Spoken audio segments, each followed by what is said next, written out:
상트페테르부르크 공항. 한국행 비행기를 타기 위해 줄 선 러시아 여성들의 모습이 눈에 띕니다. 강한 남성이 많다고 알려진 러시아에서 그 수많은 남성을 두고 지금 이 순간에도 러시아의 여성들이 한국으로 비행기를 타고 넘어오고 있다고 합니다. 왜 그녀들은 한국으로 향하는 걸까요? 여기 설렘과 기대로 비행기를 타는 한 러시아 여성의 이야기를 들어보겠습니다. 불과 반년 전 러시아의 한 카페에서 일하던 그녀, 덩치가 큰 한 러시아 남성에게 커피를 쏟은 그날부터 그녀의 인생은 완전히 뒤바뀌었다고 합니다.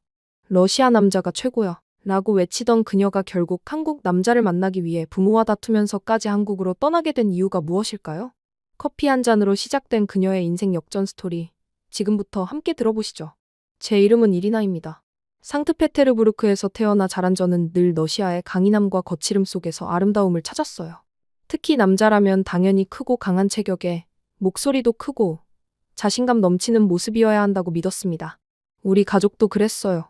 아버지는 군 출신의 사업가로 항상 남자는 반드시 강해야 한다 며 형제들을 다그치셨고 두 오빠들도 그런 모습을 자랑스럽게 여겼습니다. 제 친구들도 마찬가지였어요. 데이트 이야기를 할 때면 늘 그 사람 얼마나 크니? 목소리는 어때? 같은 질문이 오갔습니다.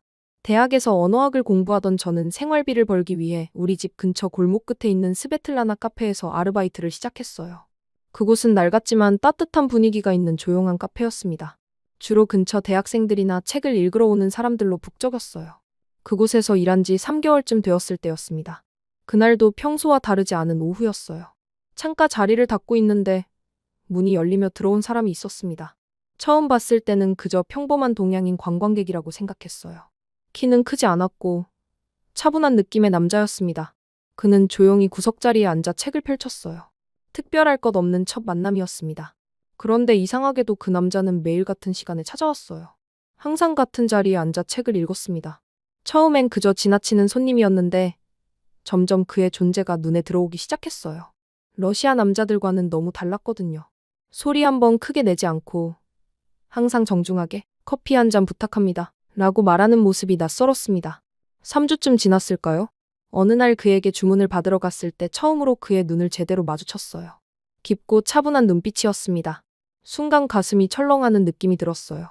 그가 책에서 고개를 들고 미소를 지었을 때 얼굴이 뜨거워지는 걸 느꼈습니다. 오늘은 아메리카노 대신 라떼로 부탁드립니다. 그의 러시아어는 서툴렀지만 발음이 귀여웠어요. 처음으로 그에게 질문을 던졌습니다. 러시아에 오래 계실 건가요? 어학연수로 6개월 정도 있을 예정입니다. 한국에서 왔어요. 한국. 그때까지 저에게 한국은 그저 아시아의 어떤 나라일 뿐이었어요. 그날 이후 저는 자꾸 그를 의식하게 되었습니다. 카페에 그가 오는 시간이 되면 왠지 모르게 긴장되고 거울을 보며 머리를 정돈했어요. 이런 제 모습이 스스로도 낯설었습니다. 어느 날은 용기를 내어 그의 테이블에 커피를 가져다주며 물었어요. 읽고 계신 책은 무엇인가요? 그는 책을 들어 보여주었습니다. 러시아 문학이었어요. 도스토옙스키의 죄와 벌이었습니다. 러시아 문학을 좋아하세요? 네. 러시아에 오기 전부터 좋아했어요. 특히 도스토옙스키와 톨스토이를 좋아합니다. 그 순간 저는 그에게 더 관심이 생겼어요. 우리나라의 문화를 진지하게 공부하는 모습이 매력적으로 느껴졌습니다. 그 후로 가끔씩 짧은 대화를 나누게 되었어요. 그의 이름은 진우였습니다. 서울에서 온 대학원생이라고 했어요. 일주일 후 카페가 특별히 바빴던 날이었습니다. 점심시간이라 손님들로 가득 찼고 저는 정신없이 주문을 받고 음료를 나르고 있었어요. 진우도 평소처럼 자리에 앉아 책을 읽고 있었습니다. 그때였어요. 실수가 일어난 것은 커다란 체격의 러시아 남성 손님이 큰 소리로 주문을 외치고 있었어요. 평소 같으면 제가 선호하는 스타일이었을지도 모릅니다. 하지만 그날은 왠지 그의 큰 목소리가 귀에 거슬렸어요. 주문을 받고 트레이에 커피 3잔을 올려날랐습니다. 그런데 진우의 테이블 앞을 지나는 순간 그와 눈이 마주쳤어요. 그 짧은 순간의 시선 교환이 저를 당황하게 만들었습니다. 균형을 잃었어요. 트레이가 기울어졌고 뜨거운 커피가 그 러시아 남성의 무릎 위로 쏟아졌습니다. 남자는 벌떡 일어나며 고함을 질렀어요. 이게 뭐야? 이런 멍청한 여자가 다 있나? 내 바지가 망가졌잖아. 저는 그 자리에 얼어붙었습니다. 손님들의 시선이 일제히 저희를 향했어요. 매니저가 달려왔지만 그 남자는 계속해서 소리를 지르며 손해배상을 요구했습니다. 눈물이 나올 것 같았어요. 실수였는데 너무 심하게 나오는 그의 태도에 저는 몸이 떨렸습니다. 바로 그때였어요. 항상 조용히 책만 읽던 진우가 자리에서 일어났습니다. 그는 천천히 우리 쪽으로 걸어왔어요. 키는 러시아 남성보다 작았지만 그의 눈빛은 단단했습니다. 그는 러시아어로 차분하게 말했어요. 실수는 누구나 할 수 있습니다. 하지만 이렇게 소리를 지르는 건 적절하지 않네요. 러시아 남성이 비웃듯 그를 올려다보며 말했습니다. 넌 뭔데 참견이야? 이 작은 아시아 놈이. 진우는 미소를 지었어요. 하지만 그 미소는 따뜻함과는 거리가 멀었습니다. 그는 천천히 천장 구석을 가리켰어요. 거기에는 CCTV가 설치되어 있었습니다. 모든 상황은 녹화되고 있습니다. 여기는 관광객이 많은 지역이라 경찰도 가까이 있죠. 계속 이런 행동을 하시겠습니까? 그의 목소리는 전혀 크지 않았어요. 오히려 조용했습니다. 하지만 그 말에는 무게가 실려 있었어요. 러시아 남성은 잠시 당황한 듯했지만 곧 욕설을 내뱉으며 카페를 나갔습니다. 진우는 그제야 저를 향해 돌아봤어요. 괜찮으세요? 그 순간 저는 이상한 감정에 사로잡혔습니다. 평소 제가 동경하던 강한 남성상과는 전혀 달랐지만 그의 차분함과 지혜로운 대처가 갑자기 너무나 매력적으로 느껴졌어요. 단 한 번도 목소리를 높이지 않고도 상황을 완벽하게 통제한 그의 모습에 가슴이 뛰었습니다. 네, 감사합니다. 간신히 대답했어요. 매니저는 진우에게 연신 감사 인사를 했고 그날의 음료는 서비스로 제공했습니다. 진우는 다시 자리로 돌아가 책을 읽기 시작했어요. 마치 아무 일도 없었다는 듯이. 하지만 저에게는 분명 무슨 일이 일어났습니다. 그날 이후 저는 진우를 완전히 다른 시선으로 보게 되었어요. 근육이 아닌 지혜로, 고함이 아닌 침착함으로 상황을 해결하는 모습이 멋져 보였습니다. 그동안 제가 가졌던 남자다움에 대한 기준이 흔들리기 시작했어요. 퇴근 후 집으로 돌아가는 길, 저는 계속해서 그 장면을 떠올렸습니다. 아버지나 오빠들, 혹은 제가 만났던 남자들은 그런 상황에서 반드시 주먹을 휘둘렀을 거예요. 그들에게 힘은 곧 해결책이었으니까요. 하지만 진우는 달랐습니다. 그는 지혜와 침착함으로 상황을 해결했어요. 그리고 그 모습이 제 마음속 깊은 곳을 건드렸습니다. 커피 사건 다음 날, 카페 문이 열리고 진우가 들어오는 순간 저도 모르게 미소가 번졌어요. 그도 저를 보고 미소를 지었습니다.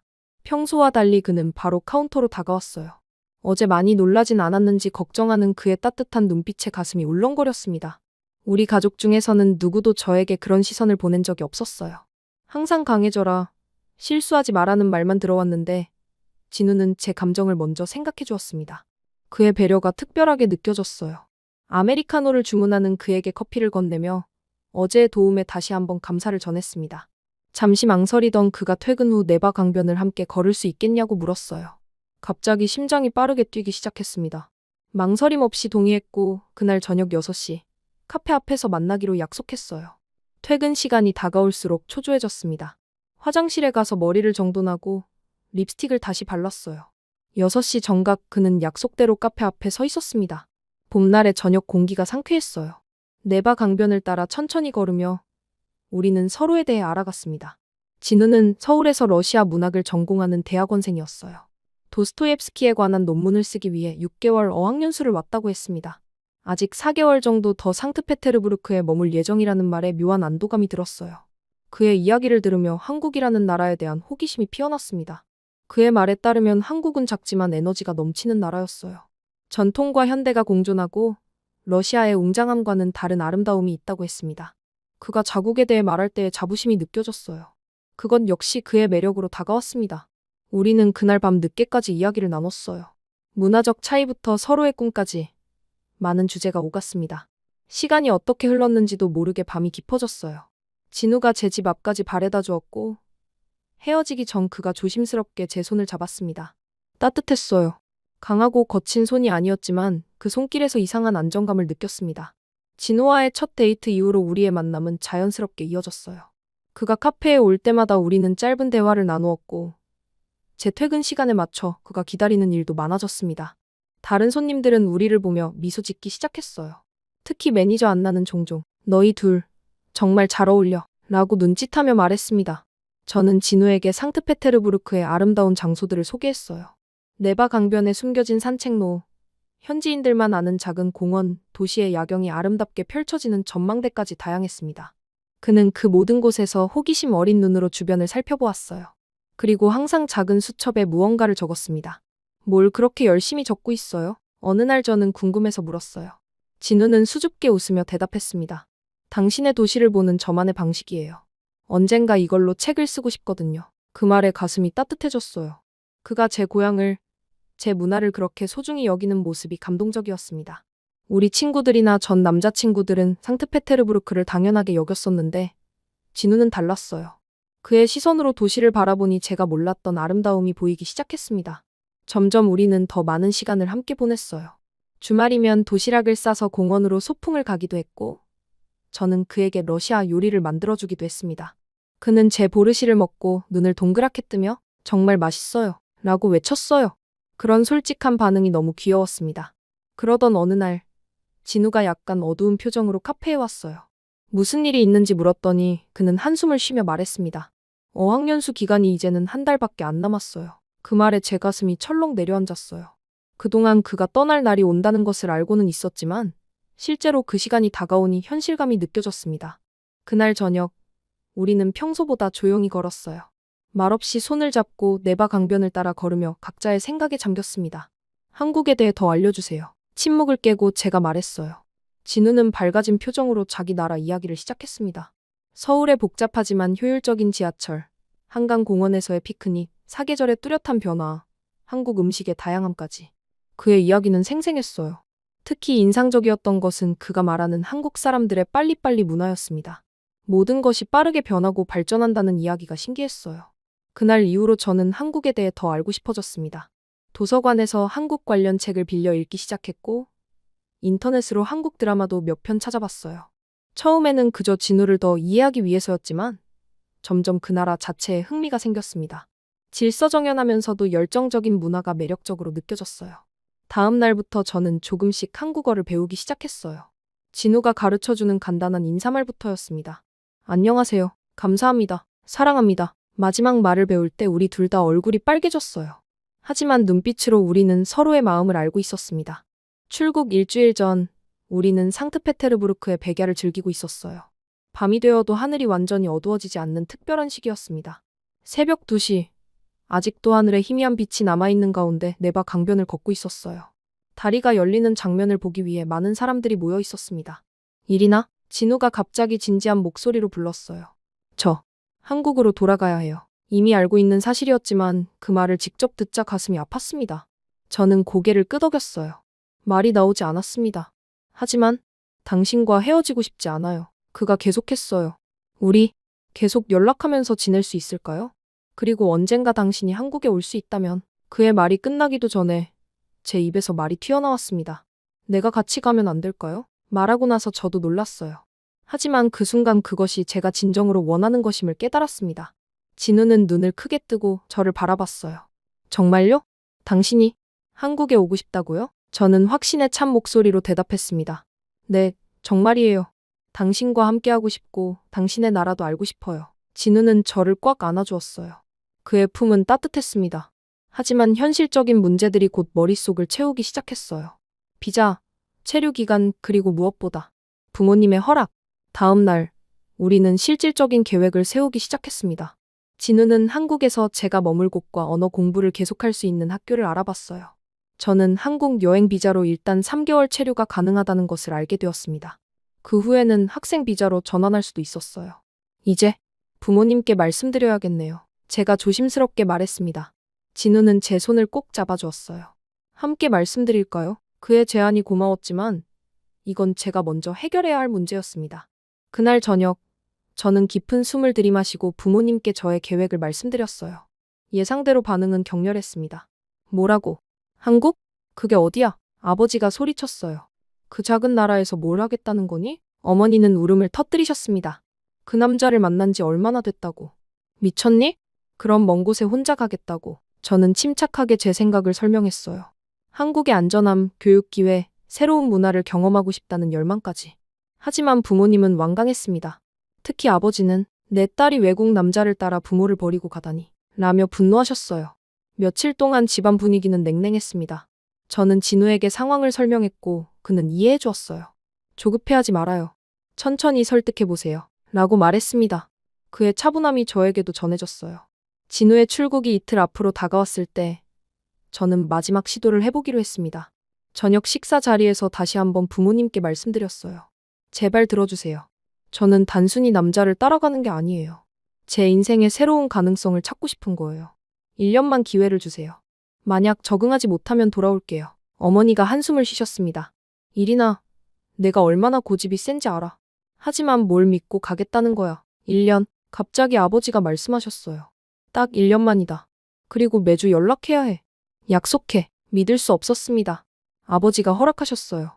기쁨의 눈물이 흘렀습니다. 약속할게요, 아버지. 정말 감사합니다. 그날 밤 진우에게 전화했어요. 부모님이 허락하셨어요. 1년이라는 조건이지만 함께 갈 수 있어요. 전화기 너머로 그의 기쁨 가득한 웃음소리가 들렸습니다. 정말요? 이리나, 너무 기뻐요. 우리 함께 좋은 시간을 보낼 거예요. 한국에서 당신을 기다릴게요. 그렇게 우리의 계획이 구체화되었어요. 진우는 먼저 한국으로 돌아가 모든 준비를 하기로 했습니다. 저는 비자 준비와 필요한 서류 정리를 시작했어요. 한국행 비행기 표를 예약했을 때 그 설렘은 지금도 잊을 수 없습니다. 진우가 떠나는 날 공항에서 우리는 마지막 포옹을 나눴어요. 한 달 후에 만나요. 라고 그가 속삭였습니다. 저는 고개를 끄덕이며 눈물을 참았어요. 이별이 아니라 새로운 시작이라고 스스로를 다독였습니다. 진우가 떠난 후 한 달은 엄청나게 바빴어요. 필요한 물건들을 정리하고 러시아에서의 일을 정리하고 한국어 기초를 더 공부했습니다. 저녁마다 진우와 영상통화를 하며 서울에서의 생활에 대해 더 많은 이야기를 들었어요. 그는 이미 저를 위한 작은 방을 구했고 어학원도 알아봐뒀다고 했습니다. 마침내 출발 날짜가 다가왔어요. 부모님은 여전히 걱정스러운 표정이었지만 이제는 어느 정도 받아들이신 듯했습니다. 아버지는 묵묵히 제 짐을 옮겨주셨습니다.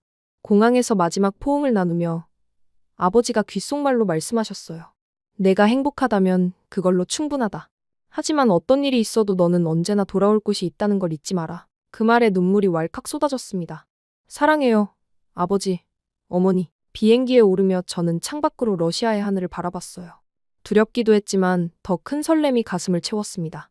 인천행 비행기가 이륙하면서 저는 새로운 삶을 향해 날아가고 있었어요. 진우를 향해, 한국을 향해, 그리고 새로운 나를 향해서요.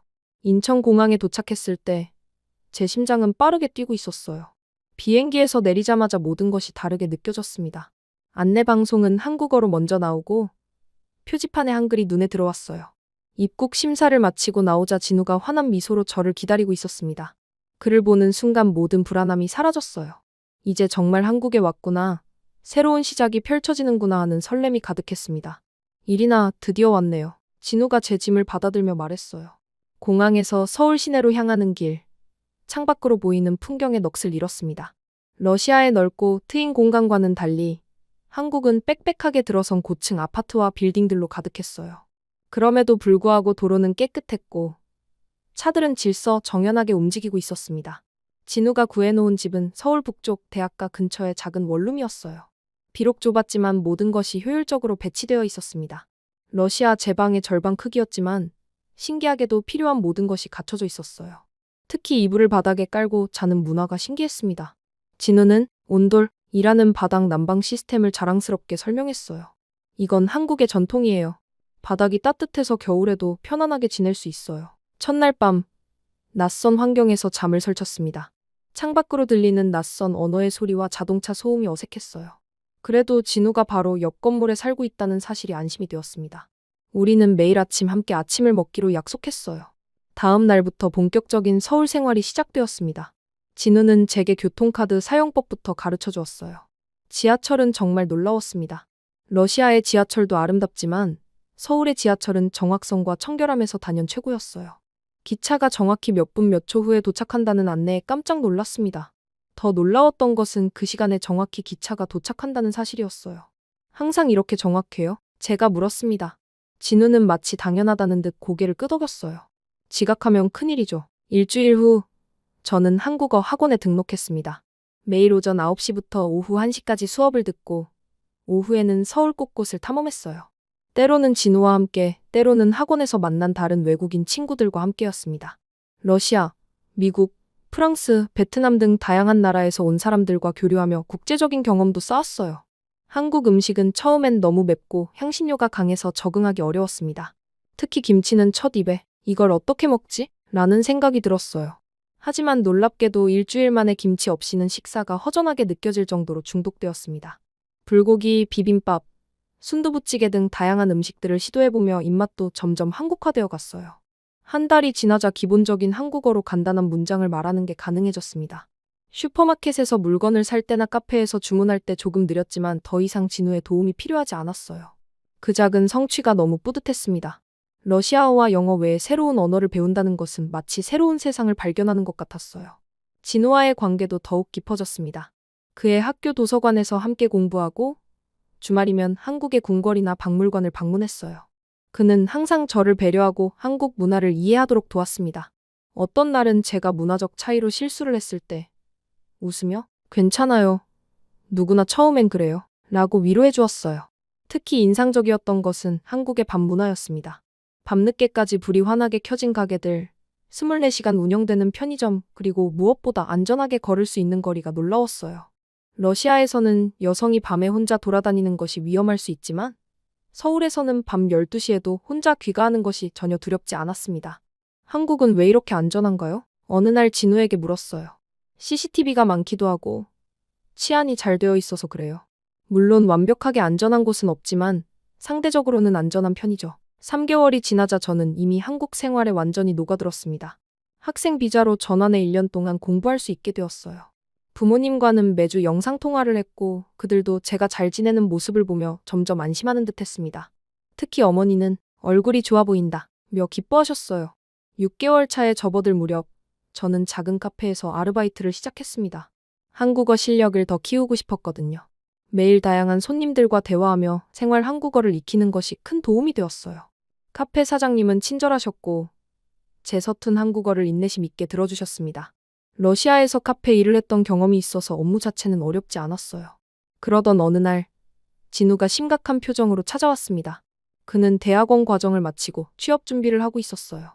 좋은 기회가 생겼다며 국제 교류 관련 회사에 지원했다고 했습니다. 하지만 그 회사는 부산에 있었어요. 부산이요? 그게 어디예요? 저는 혼란스러웠습니다. 서울에서 남쪽으로 약 400km 떨어진 항구 도시예요. 기차로 3시간 정도 걸리죠. 그 순간 가슴이 철렁 내려앉았어요. 우리가 떨어져 지내야 한다는 의미였으니까요. 하지만 저는 그의 꿈을 응원해주고 싶었습니다. 서로의 성장을 위한 결정이라면 받아들여야 했어요. 괜찮아요. 주말에 만나면 되죠. 최대한 밝게 말했습니다. 그렇게 진우는 부산으로 떠났고 우리는 주말 커플이 되었어요. 매주 금요일이면 그가 서울로 올라오거나 제가 부산으로 내려갔습니다. 부산은 서울과는 또 다른 매력이 있었어요. 바다가 있고 사람들은 더 여유로웠으며 음식도 조금 달랐습니다. 그런 다양성을 경험하는 것도 즐거웠어요. 시간은 빠르게 흘러 한국에 온 지 11개월이 되었습니다. 약속했던 1년이 거의 다 되어가고 있었어요. 진우와 저는 이제 어떻게 할 것인지 진지하게 이야기를 나눴습니다. 저는 한국에 더 머물고 싶었지만 부모님과의 약속도 지켜야 했어요. 러시아로 돌아가야 할 것 같아요. 약속은 약속이니까요. 무거운 마음으로 말했습니다. 진우는 잠시 생각하더니 대답했어요. 이해해요. 하지만 우리 관계는 계속되었으면 좋겠어요. 장거리 연애도 가능하잖아요. 그의 말에 안심이 되었습니다. 우리는 결혼에 대해서도 조심스럽게 이야기를 나눴어요. 아직은 서두르지 말고 제가 러시아에 돌아간 후 6개월 정도 지켜보자고 합의했습니다. 그 기간 동안 진우도 러시아를 방문하기로 했어요. 마침내 약속된 1년이 지났고 저는 짐을 싸기 시작했습니다. 한국에서 모은 작은 기념품들, 사진들 그리고 많은 추억이 가득했어요. 떠나기 전날 밤 진우와 남산 타워에 올라 서울의 야경을 바라봤습니다. 이 아름다운 도시를 떠난다는 생각에 가슴이 아팠어요. 꼭 다시 올게요. 진우의 손을 꼭 잡으며 말했습니다. 다음 날 진우는 공항까지 배웅해 주었어요. 눈물을 참으며 마지막 포옹을 나눴습니다. 이별이지만 또 다른 시작이라고 생각하려 했어요. 비행기에 오르며 창밖으로 한국의 하늘을 바라봤습니다. 이제는 낯설지 않은 오히려 제 마음의 일부가 된 나라였어요. 상트페테르부르크에 도착하자 부모님이 공항에서 기다리고 계셨습니다. 오랜만에 보는 가족들의 얼굴에 기쁨이 밀려왔어요. 집으로 돌아오니 모든 것이 그대로였습니다. 제 방, 오래된 책들, 창밖으로 보이는 익숙한 풍경까지. 하지만 뭔가 달랐어요. 그건 바로 제 자신이었습니다. 첫날은 시차 적응으로 힘들었지만 가족들과 오랜만에 러시아 음식을 먹으며 즐거운 시간을 보냈어요. 어머니는 제 이야기를 듣고 또 들으며 한국에 대해 궁금해하셨습니다. 아버지는 그래서 그곳이 그렇게 좋았냐? 라고 물으셨어요. 저는 진심으로 네, 정말 좋았어요. 라고 대답했습니다. 하지만 일주일이 지나자 이상한 감정이 밀려오기 시작했어요. 러시아의 일상이 갑자기 불편하게 느껴지기 시작했습니다. 버스는 항상 지각했고 사람들은 무례했으며 거리는 어지럽고 시끄러웠어요. 한국에서의 질서정연하고 효율적인 시스템에 익숙해진 저에게 러시아의 혼란스러움은 견디기 어려웠습니다. 특히 밤에 혼자 돌아다니는 것이 다시 두려워졌어요. 한국에서는 당연하게 느꼈던 안전함이 여기서는 사치처럼 느껴졌습니다. 친구들을 만나려 해도 그들의 큰 목소리와 거친 농담이 이제는 낯설게 다가왔어요. 심지어 음식도 갑자기 너무 기름지고 짜게 느껴졌습니다. 김치의 새콤함이 그리워질 정도였어요. 진호와는 매일 영상통화를 했습니다. 그를 보는 순간만큼은 마음이 편안해졌어요. 하지만 통화가 끝나면 더 큰 외로움이 찾아왔습니다. 점점 두통이 생기기 시작했고 밤에 잠을 이루지 못했어요. 집중력도 떨어져 책을 읽거나 일을 하는 것도 힘들어졌습니다. 이리나, 무슨 일 있니? 얼굴이 안 좋아 보인다. 어느 날 아침 어머니가 걱정스럽게 물으셨어요. 괜찮아요. 그냥 조금 피곤해서요. 대충 둘러댔습니다. 하지만 상황은 나아지지 않았어요. 오히려 점점 더 우울해지고 짜증이 늘었습니다. 한국에서의 삶이 계속 그리워졌어요. 깨끗한 거리, 친절한 사람들, 효율적인 시스템, 그리고 무엇보다 진우가 있는 곳. 제 마음은 이미 그곳에 있었습니다. 한 달이 지나자 부모님도 제 상태를 심각하게 걱정하기 시작하셨어요. 특히 아버지는 한국에서 무슨 병에 걸린 거 아니냐며 반농담처럼 물으셨습니다. 그때 문득 깨달았어요. 저는 정말로 아팠던 거예요. 한국이 그리워 아픈 것, 혹시 이게 향수병의 반대 현상이 아닐까 싶었습니다. 어느 날 밤, 참을 수 없는 두통에 시달리다 결국 소리내어 울었어요. 그 소리를 들은 아버지가 제 방으로 들어오셨습니다. 평소 감정을 잘 표현하지 않으시던 아버지였지만 그날은 제 옆에 앉아 조용히 등을 쓰다듬어 주셨어요. 말해봐, 이리나. 무슨 일이니? 모든 감정이 터져나왔습니다. 아버지, 한국이 너무 그리워요. 여기서의 삶이 갑자기 너무 힘들게 느껴져요. 모든 게 불편하고 답답하고. 아버지는 잠시 침묵하시더니 갑자기 일어나 거실로 나가셨어요. 잠시 후 전화기를 들고 돌아오셨습니다. 놀랍게도 아버지는 진우의 번호를 누르고 계셨어요. 어떻게 그 번호를 아셨는지 의아했지만 아마도 제 휴대폰에서 보셨던 것 같습니다. 여보세요, 진우 씨인가요? 나 이리나 아버지요. 아버지의 서툰 영어가 이어졌어요. 심장이 멎는 줄 알았습니다. 아버지가 무슨 말을 할지 두려웠어요. 하지만 예상과 달리 대화는 의외로 부드럽게 흘러갔습니다. 진우는 존중을 담아 아버지와 대화했고 가끔 유머로 분위기를 풀기도 했어요. 심지어 아버지가 웃음을 터뜨리는 소리도 들렸습니다. 15분 정도 통화가 이어진 후 아버지는 제게 전화를 건네주셨어요. 그리고 놀라운 말씀을 하셨습니다. 얘가 이러다 정말 병나겠다. 그냥 데려가서 결혼해라. 믿을 수 없었어요. 아버지가 저희의 결혼을 허락하신 겁니다. 전화기 너머로 진우의 놀란 목소리가 들렸어요. 정말인가요? 이리나 아버님이 그렇게 말씀하셨어요? 네, 정말이에요. 기쁨의 눈물이 흘렀습니다. 통화가 끝난 후 아버지는 제 어깨에 손을 얹으셨어요. 내가 행복한 게 중요하다. 그 사람이 너를 행복하게 해준다면 그걸로 충분해. 그날 밤 처음으로 한 달 만에 편안하게 잠들 수 있었습니다. 꿈에서는 서울의 거리를 걷고 있었어요. 이제 그 꿈은 곧 현실이 될 테니까요. 아버지의 결혼 승낙 이후 일주일도 채 지나지 않아 진우가 러시아로 날아왔어요. 그가 공항에 나타났을 때 마치 꿈을 꾸는 것 같았습니다. 서울에서 만났던 그 모습 그대로였지만 이번에는 양복을 차려입고 손에는 꽃다발을 들고 있었어요. 공항에서 그를 보자마자 달려가 안겼습니다. 그의 품은 여전히 따뜻했어요. 집으로 돌아오는 길, 진우는 무척 긴장한 모습이었습니다. 러시아 가정에서의 첫 만남이 그에게는 큰 시험대였을 테니까요. 저는 그의 손을 꼭 잡아주며 속삭였어요. 괜찮아요. 아버지가 이미 당신을 좋아하셨잖아요. 우리 집에 도착하자 부모님은 현관에서 우리를 기다리고 계셨습니다. 아버지는 평소보다 더 위험 있게 서 계셨고 어머니는 눈물을 글썽이고 계셨어요. 진우는 준비해온 러시아어로 정중하게 인사했습니다. 만나서 반갑습니다. 저는 김진우입니다. 이리나를 진심으로 사랑합니다. 그의 서툰 러시아어가 너무 귀여웠어요. 아버지는 잠시 그를 위아래로 훑어보더니 갑자기 활짝 웃으며 그를 힘껏 안아주셨습니다. 들어오게, 아들. 어머니는 이미 러시아 전통 음식들을 가득 준비해 놓으셨어요. 보르시, 블리니, 피로시키. 식탁은 음식으로 넘쳐났습니다. 진우는 모든 음식을 용감하게 맛보았고 특히 보르시를 너무 좋아해서 2그릇이나 더 먹었어요. 그 모습에 어머니는 완전히 마음을 열어주셨습니다. 저녁 내내 진우는 자신의 가족, 한국에서의 생활 그리고 우리의 미래 계획에 대해 이야기했어요. 서툰 러시아어와 영어를 섞어가며 최선을 다해 소통하는 모습이 인상적이었습니다. 특히 아버지가 좋아하시는 러시아 문학에 대해 이야기할 때는 아버지의 눈이 반짝였어요. 진짜 러시아 사람보다 도스토옙스키를 더 잘 아는군. 아버지가 감탄하며 말씀하셨습니다. 그날 밤 진우는 근처 호텔에 묵기로 했어요. 떠나기 전 아버지가 그를 서재로 불러 둘만의 대화를 나눴습니다. 무슨 이야기를 했는지 정확히는 모르지만 나중에 진우가 말하길 아버지가 내 딸을 행복하게 해줘 라고 당부하셨다고 해요. 그리고 놀랍게도 할아버지 때부터 내려온 가족 보드카를 한 잔 마시며 의식을 치렀다고 합니다. 다음 날 우리는 결혼 준비에 대해 구체적으로 이야기했어요. 한국에서 결혼식을 올리고 나중에 러시아에서도 작은 파티를 열기로 했습니다. 진우는 3일 동안 상트페테르부르크에 머물며 우리 가족과 가까워졌어요. 심지어 제 오빠들과도 금방 친해져서 마지막 날에는 함께 축구를 보며 응원하는 모습이 보였습니다. 러시아에서의 짧은 방문을 마치고 우리는 함께 한국으로 돌아갔어요. 이번에는 완전히 다른 마음으로 비행기에 올랐습니다. 이제 한국은 더 이상 낯선 나라가 아니었어요. 그곳은 제 미래가 펼쳐질 곳이었습니다. 서울에 도착하자마자 우리는 결혼 준비에 돌입했어요. 진우의 부모님을 처음 만났을 때는 무척 긴장했습니다. 한국의 가족 문화가 러시아와는 다르다는 것을 알고 있었거든요. 다행히 진우의 부모님은 매우 개방적이고 따뜻하셨어요. 특히 어머니는 제가 한국어를 열심히 배우는 모습에 감동하셨다며 직접 한국 요리를 가르쳐 주시겠다고 하셨습니다.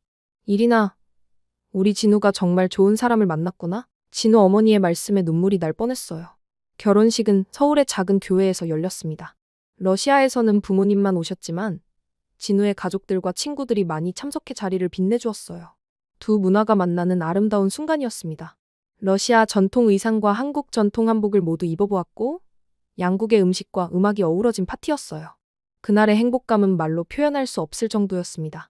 신혼여행은 제주도로 갔어요.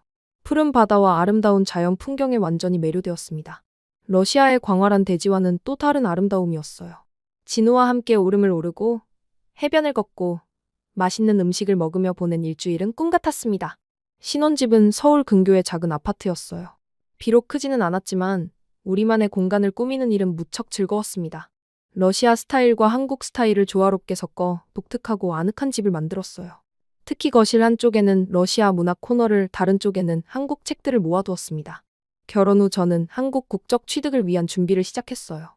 언어 시험, 문화 이해 시험 등 여러 단계를 거쳐야 했습니다. 진우는 항상 옆에서 도와주었고 덕분에 1년 후 저는 한국 국적을 취득할 수 있었어요. 두 나라의 국적을 모두 가지게 된 것은 제 정체성을 완성시키는 중요한 단계였습니다. 직업을 찾는 것은 조금 어려웠어요. 처음에는 러시아어 학원에서 강사로 일했습니다. 나중에는 제 언어 능력을 살려 한 통번역 일을 시작했어요. 특히 양국 간 비즈니스가 활발해지면서 저 같은 이중 언어 구사자의 수요가 늘어났습니다. 일이 바빠질수록 더 많은 한국 사람들을 만나고 더 깊이 한국 사회에 융화되어 갔어요. 결혼 2년 차에 우리의 첫 아이가 태어났습니다. 아들이었어요. 이름은 한국식으로 민석, 러시아식으로는 미샤라고 지었습니다. 아이를 안고 있으면 그 작은 얼굴에서 두 문화의 조화를 볼 수 있었어요. 진우의 눈과 제 코를 닮았더군요. 부모가 된다는 것은 또 다른 차원의 경험이었습니다. 아이를 키우면서 문화적 차이를 더 많이 느꼈어요. 러시아에서는 아이를 더 자유롭게 키우는 편인데 한국은 교육에 대한 열정이 남달랐습니다. 진우와 저는 두 문화의 장점을 취하여 우리만의 양육 방식을 만들어갔어요. 민석이 2살 때 부모님이 처음으로 한국을 방문하셨습니다. 여기 정말 살기 좋구나. 일주일을 머무르신 후 아버지가 말씀하셨어요. 이제 내가 왜 여기서 살고 싶어 했는지 이해가 된다. 두 번째 아이는 3년 후에 태어났습니다. 이번에는 딸이었어요. 소라라고 이름 지었고 러시아식으로는 소냐라고 불렀습니다. 두 아이를 키우며 우리 가정은 더욱 단단해졌어요. 주말이면 아이들과 함께 공원에 가거나 박물관을 방문하거나 때로는 러시아 음식을 함께 만들며 그들에게 두 문화에 대해 가르쳐 주었습니다. 아이들이 자라면서 저는 그들이 자연스럽게 두 언어를 구사하게 하고 싶었어요. 집에서는 러시아어와 한국어를 번갈아 사용했습니다. 신기하게도 아이들은 금방 두 언어를 구분하여 상황에 맞게 사용하기 시작했어요. 할머니, 할아버지와 통화할 때는 러시아어로, 유치원이나 학교에서는 한국어로 자유롭게 전환했습니다. 우리 가족이 5년째 되던 해 놀라운 일이 있었어요. 부모님이 한국으로 이주하겠다고 결정하신 것입니다. 아버지는 은퇴하셨고 어머니도 더 이상 일을 하지 않으셨어요. 손주들과 가까이 살고 싶다는 마음과 한국의 안전하고 편리한 생활 환경이 그들의 결정에 영향을 미쳤습니다. 내가 그렇게 좋아하는 곳이니 우리도 한번 살아볼까 한다. 아버지의 말씀에 저는 기쁨의 눈물을 흘렸어요. 부모님은 우리 집에서 멀지 않은 아파트를 임대했습니다. 처음에는 적응하는데 어려움을 겪으셨지만 놀랍게도 빠르게 한국 생활에 익숙해지셨어요. 특히 아버지는 근처 공원에서 한국 노인들과 바둑을 두며 친구가 되셨고, 어머니는 한국 요리 교실에 다니며 새로운 취미를 찾으셨습니다. 진우는 이제 국제 교류 관련 회사에 이사가 되었어요. 특히 러시아와의 사업이 확장되면서 그의 경력도 함께 성장했습니다. 저는 번역 일 외에도 대학에서 러시아어를 가르치는 강사로 일하게 되었어요. 두 문화 사이에서 다리 역할을 하는 일은 제게 큰 보람을 주었습니다. 어느 날 한국에 거주하는 러시아인 커뮤니티에서 모임이 있었어요. 그곳에서 만난 젊은 러시아 여성이 제게 물었습니다. 어떻게 한국에서 이렇게 오래 살 수 있었어요? 적응하기 힘들지 않았나요? 그 질문에 저는 잠시 생각에 잠겼습니다. 그리고 미소를 지으며 대답했어요. 사실 이야기가 좀 길어요. 커피 한 잔을 엎질렀던 그날부터 시작이거든요. 그렇게 저는 상트페테르부르크의 작은 카페에서 시작된 이야기를 들려주었습니다. 조용한 한국 남자가 어떻게 제 인생을 완전히 바꿔놓았는지, 그리고 어떻게 제가 한국에서 진정한 집을 찾게 되었는지에 대해 말이에요. 지금 행복하세요? 그녀가 마지막으로 물었습니다. 네, 정말 행복해요. 진심으로 대답했습니다. 이곳이 제 자리예요. 집으로 돌아가는 길. 저는 문득 10년 전 그 카페를 떠올렸어요. 만약 그날 실수로 커피를 엎지르지 않았다면, 만약 진우가 그 자리에 없었다면, 만약 그가 나서지 않았다면, 인생은 참 예측할 수 없는 것 같습니다. 작은 순간들이 모여 우리의 운명을 만들어가는 거겠죠. 지금 우리 가족은 서울 근교의 조금 더 넓은 집으로 이사했어요. 거실 벽에는 상트페테르부르크와 서울의 사진이 나란히 걸려 있습니다. 두 도시, 두 문화, 두 세계가 하나로 어우러진 우리 가족의 모습을 상징하는 것 같아요. 가끔 아이들에게 저와 진우가 만난 이야기를 들려주곤 합니다. 민석이는 항상 아빠가 정말 멋있었네요. 라고 말하고, 소라는 다음에 러시아에 가면 그 카페도 보러 가요. 라고 조르곤 해요. 그럴 때마다 진우와 눈을 마주치며 미소 짓습니다. 인생은 참 신기한 여정입니다. 저는 강하고 거친 러시아 남성이 이상형이라고 생각했던 여자였어요. 하지만 지금은 조용하고 지혜로운 한국 남자와 함께 한국에서 가정을 이루고 살고 있습니다. 때로는 우리가 생각지도 못한 방향으로 삶이 흘러가기도 하지만 그것이 바로 인생의 아름다움인 것 같아요. 이제 저는 자신 있게 말할 수 있습니다. 내 자리는 이곳이야. 상트페테르부르크는 제가 태어나고 자란 고향이지만 서울은 제가 선택한 집입니다. 두 곳 모두 제 마음속에 소중히 간직되어 있어요. 그리고 그 사이에서 저는 진정한 행복을 찾았습니다.